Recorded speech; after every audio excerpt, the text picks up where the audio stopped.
All right, everyone. It's Ignatius L. Jackson, CPA, here with another exciting video for you. Today, we are talking about a very, very hot and contentious topic: student debt forgiveness. The lovely Mr. President Joe Biden decided that he was going to unilaterally forgive $10,000 to $20,000 in student debt for Americans making a certain amount of income, and we're going to talk about why that is so ridiculous and just asinine and out of control. We're just going to go down this path and we're going to get into it, and we're going to talk about some numbers, and we're going to talk about this and that. And if you want to learn some more about what my opinions are on this, then go ahead and stick around and watch this video.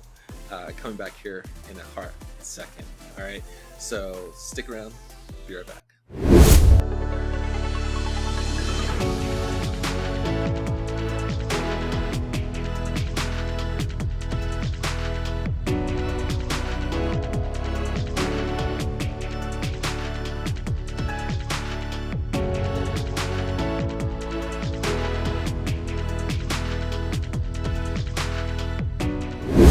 All right, everyone, and we're back. Okay, so today what we're talking about is student loan forgiveness. All right, as you probably heard recently in the news, all right, President Biden decided that he was going to use I believe it's called the HEROES Act, some basically COVID relief or provisions or some emergency declaration or some crap like that, to basically forgive student debt without any congressional action. Okay. And to me, that is the biggest issue with this personally. Like, even though I don't agree with it, I could at least understand if we had enough people in Congress who wanted to do this, that thought that it was fair, that voted and actually put something into law that allowed this to happen, then I could at least understand from that standpoint why we were doing it. But in this particular case, that's not what's going on. Okay. Basically, we're screwing people over and it's unfair what's being done. It's not fair to people who already paid off their debt. It's not fair to people who have not been to college yet and might be going in the near future. It's not fair just in general. Okay. And, you know, another thing that I'll say is there's a lot of people out there who are saying this crap about, oh, if you're not for this as a black person, then you're not for equity and inclusion or diversity or whatever bull crap they're talking about. Let me just say one thing about that real quick. I am black, yes. Obviously, you can see that from looking at me, but I don't believe that this is something that's necessary. Even though you could argue that there's a lot of black people that have student debt that are having trouble paying it off. This is not equity. I don't care how you want to stress this point. It's not equity, okay? It's just not. If you want to have true equity in the country, I've talked about this before, these people that are complaining about equity need to start taking control of their own lives. Take control of your own life and do something for yourself. Invest your money, save, have a 401k, have a Roth IRA, have an HSA. All these things that I keep talking to people about on how to save money and how to grow wealth on a tax efficient manner. Do some of that stuff and you'd probably be in a lot better position. But let me just tell you, here's what's going to happen. And I'm just using my foresight here because I know people in my community. I have a lot of family members who are just like this, okay? They're going to receive this handout, just like they received the stimulus payments, just like some of them might have received some money from PPP funds, etc., okay? They're going to receive some of this stuff, all right? And it's not going to go to really improving their life for the long term. It's going to be a short-term fix or whatever. They're probably going to use whatever money that they free up, and they're going to basically go and spend it on some foolishness. Okay? Because there's a lot of people under this plan that will have their student debt completely forgiven. Okay? And here's another thing. A lot of people who are having trouble paying their student debt, don't you think these more... What'd he say? He called me a moron. Let me not say that. Don't you think these people probably have a ton of credit card debt as well? Don't you think that? And don't you think those interest rates on that credit card debt are probably 2 to 3 times, maybe even 4 times the rate that they're paying on their student loans? It could be even more than 4 times in some cases. So average credit card debt rate is 20 to 25% for most people. Okay. So if you're having trouble paying your student loans, I think you're probably having trouble paying your credit card debt as well. And guess what we're doing here? We're basically paying off one of the lowest interest rate type items for a person that has debt compared to other items that are costing them an arm and a leg and they'll never get out of it. People who are in credit card debt will probably never get out of credit card debt because they don't make enough money. And these credit card companies have given these guys this money and they're just charging them an arm and a leg and they're never going to be able to pay it off. Okay. The student loans are the least of these people's problems. Okay. I'm just telling you right now, I have family members that this is the case. Although I was fortunate enough to go to college without having to get much student debt, even if I did, I wouldn't want it to be forgiven. I'm just telling you right now, I would not want it to be forgiven because I purposely went to college to get a better career, to have more income so that I could pay off whatever I did need to borrow, or whatever. And I took care of it. I mean, and people, let me just tell you, the cap on this, let's go into some of the criteria for this, okay? So $125,000 individual or $250,000 joint. That's the threshold to receive student loan forgiveness from $10,000 to $20,000. Okay? So $125,000 individual, $250,000 joint.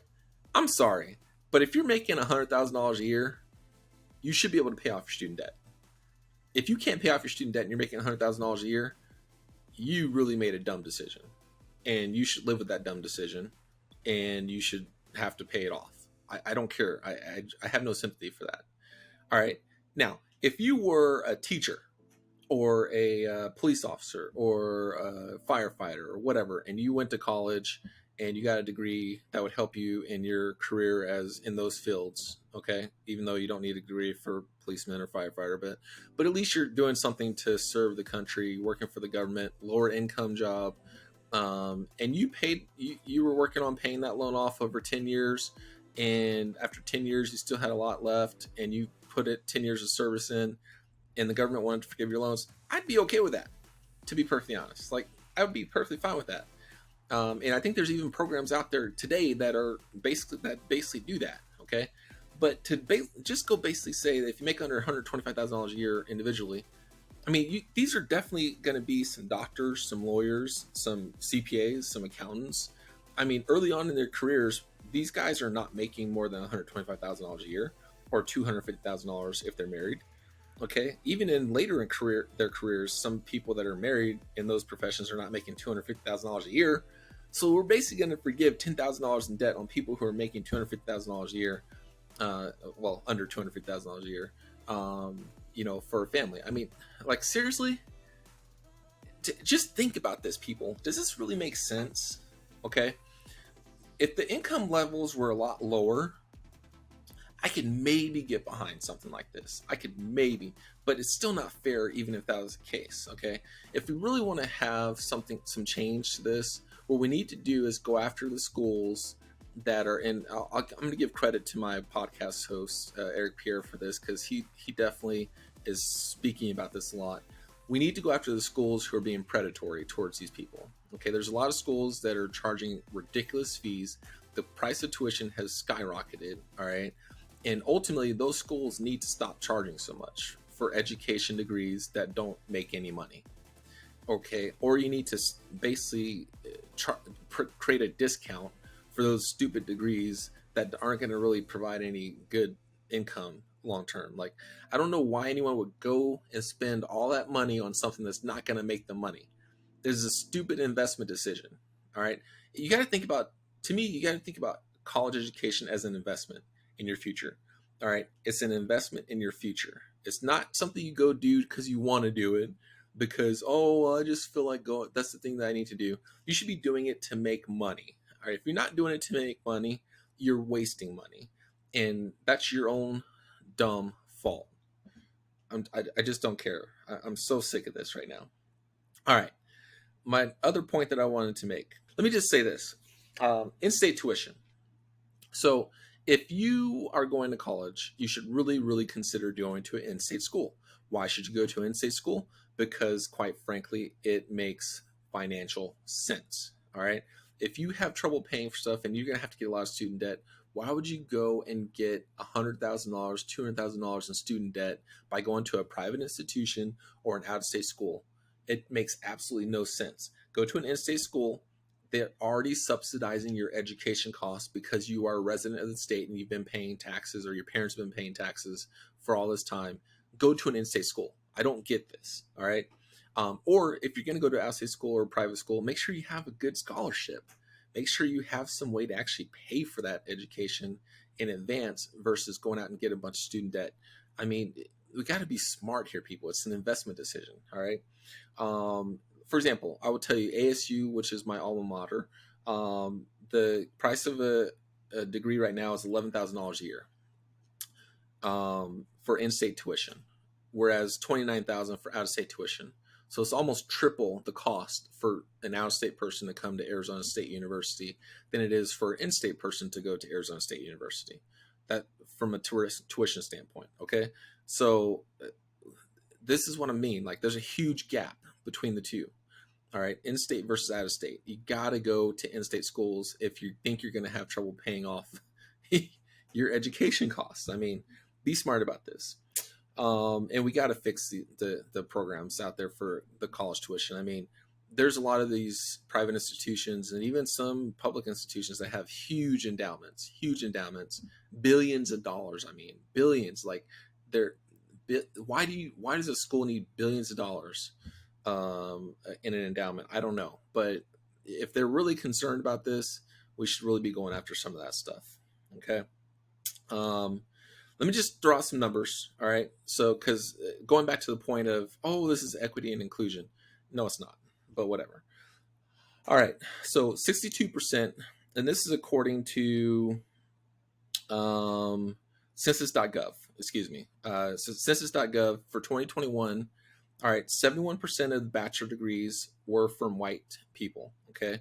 9% were from blacks, 9% from Asian, and 10% from Hispanics. 70% of the master's degrees that are out there were from white people, 10% from black, 12% from Asian, and 7% from Hispanics. Okay. So do you see the huge disparity of who has college degrees and who doesn't? All right. There's a lot more whites that have college degrees than there are blacks. Okay.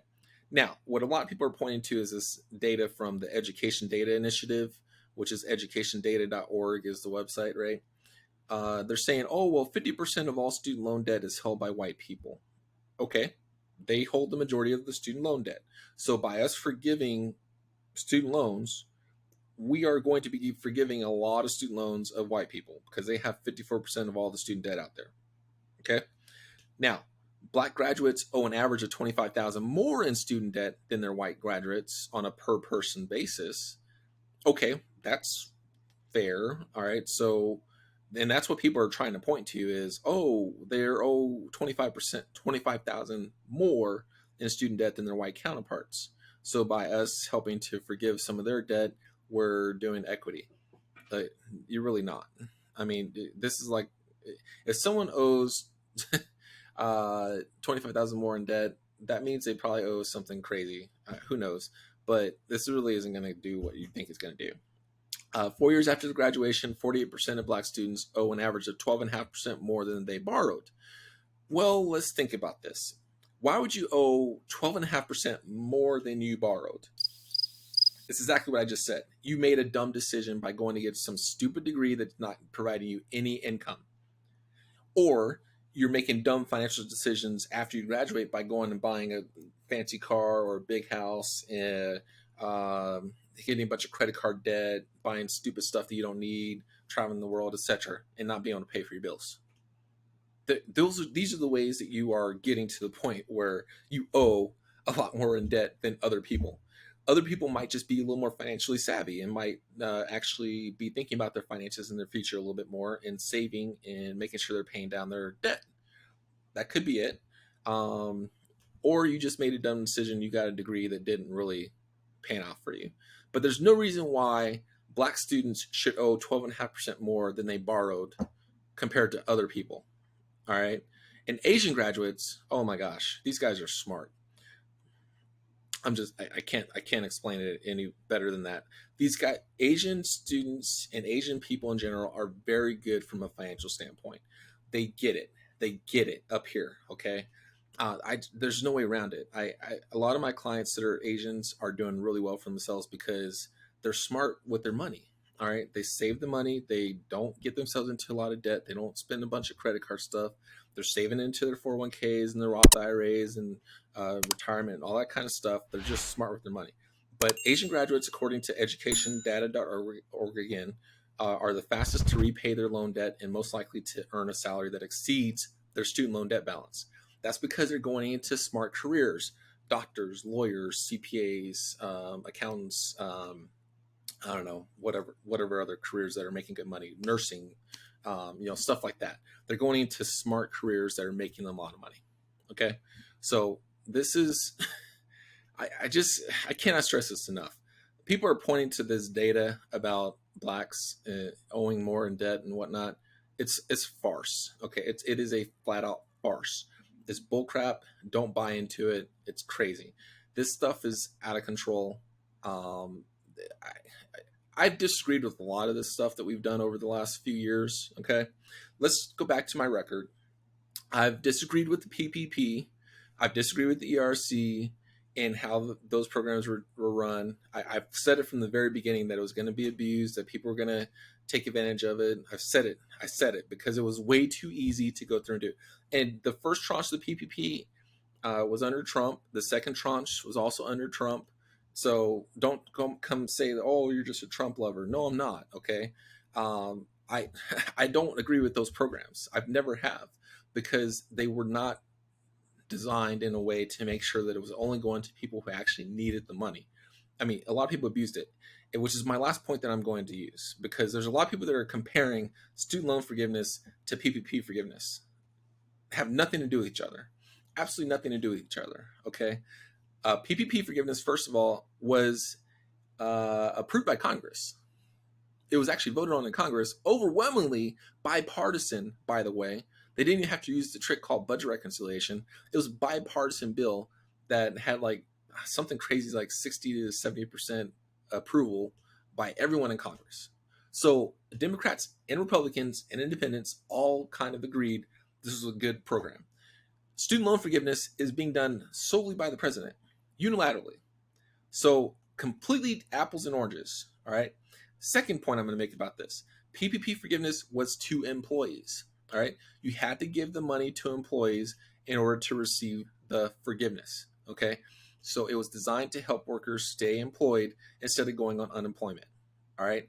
That was the main reason for the PPP and the ERC, was to design to keep people employed instead of putting them on unemployment, because the system cannot handle all those people going on to unemployment. And so they did these programs to do that. Okay. Student loan forgiveness has nothing to do with that. All right. The comparisons to these programs is absolutely crazy. And if you're going to say that there was Republican Congress people that took advantage of PPP, there were plenty of Democratic congressmen that took advantage of PPP, and other Democratic people in general that took advantage of PPP, okay, out there. So let's not make this a Republican Democrat type thing if you're going to compare those two programs, even though the comparison makes absolutely no sense whatsoever. Anyways. All right. So that's all I had to say. I think I've got off my soapbox. I've stressed my concerns about this. And it's absolutely going to cause inflation. The last thing I'll say, it is absolutely going to cause inflation, despite what people are saying that it won't cause inflation. That's crap. It's going to cause inflation, because these people, especially the ones that are getting their loan fully forgiven, are going to be like, oh, I got this extra money each month. Guess what they're going to do? They're going to go out there and spend it. They're not going to invest it. I can almost guarantee you these lower income people that are complaining about this stuff are not going to actually invest it and do something wise with it, just like they didn't do it with stimulus payments, just like they didn't do this and that, blah, blah, blah. Like, people will... Americans are horrible at this. We're horrible at spending money when we have the opportunities to invest it. Okay? But anyways. This has been another video from Ignatius L. Jackson CPA YouTube channel. Thanks for tuning in. I hope you subscribe, like, share, and leave some comments. I don't care. If you hate my opinion on this, go ahead and leave some comments. If you love it, leave some comments. I'm okay either way. But my opinion, I believe is the right opinion, because this is just crazy to me. Like, there's no reason for this. This is all political at the end of the day, is what I'm coming down to. And so I just wish that we weren't going down this path and giving out more free money. We have to stop giving out free money. This country we can't take any more of this. Anyways, thanks everyone for listening. We'll talk to you more later.